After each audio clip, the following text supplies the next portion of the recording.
കേരളത്തിൻ്റെ ശ്രദ്ധേയമായ ടൂറിസം ലോഗോയിൽ സംസ്ഥാനത്തിൻ്റെ കാഴ്ചകളും സംസ്കാരങ്ങളുമെല്ലാം ഒളിഞ്ഞിരിക്കുകയാണ്.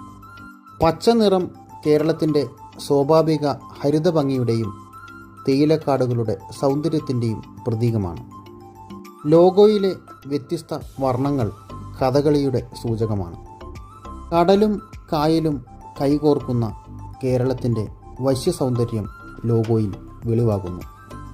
കേരളത്തിൻ്റെ സംസ്ഥാന വൃക്ഷത്തെയും ഇവിടെ കൃത്യമായി അടയാളപ്പെടുത്തിയിട്ടുണ്ട്. ദൈവങ്ങളുടെ സ്വന്തം നാട് എന്ന പരസ്യവാചകവും കൂടി ചേരുമ്പോൾ കേരളത്തിൻ്റെ ടൂറിസം മുഖമുദ്ര എല്ലാ അർത്ഥത്തിലും പൂർണ്ണമാകുകയാണ്. ആന്ധ്രാപ്രദേശിൻ്റെ ഔദ്യോഗിക ടൂറിസം ലോഗോ ഇങ്ങനെയാണ്. ഒറ്റനോട്ടത്തിൽ സംസ്ഥാനത്തിൻ്റെ പേര് വെറുതെ ഇങ്ങനെ എഴുതിയതായി തോന്നും.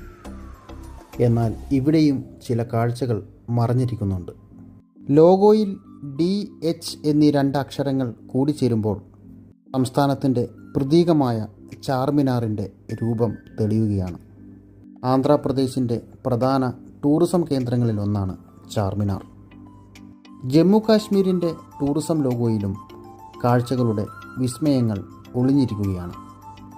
മഞ്ഞുമലകൾക്കു താഴെ പ്രസിദ്ധമായ ദാൽ ലേക്കിലൂടെയുള്ള ഷിക്കാര ബോട്ട് റൈഡാണ് ഈ ലോഗോയുടെ മുഖ്യ ആകർഷണം.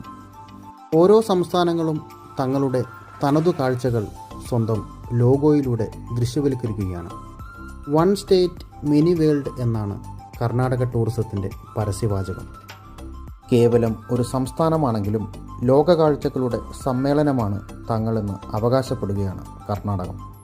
കന്നഡ മലനിരകളുടെ കയറ്റിറക്കങ്ങൾ പോലെ അക്ഷരങ്ങളെ ക്രമപ്പെടുത്തിക്കൊണ്ട് ടൂറിസത്തിൻ്റെ വാതായനങ്ങൾ തുറക്കുകയാണ് ഈ സംസ്ഥാനം.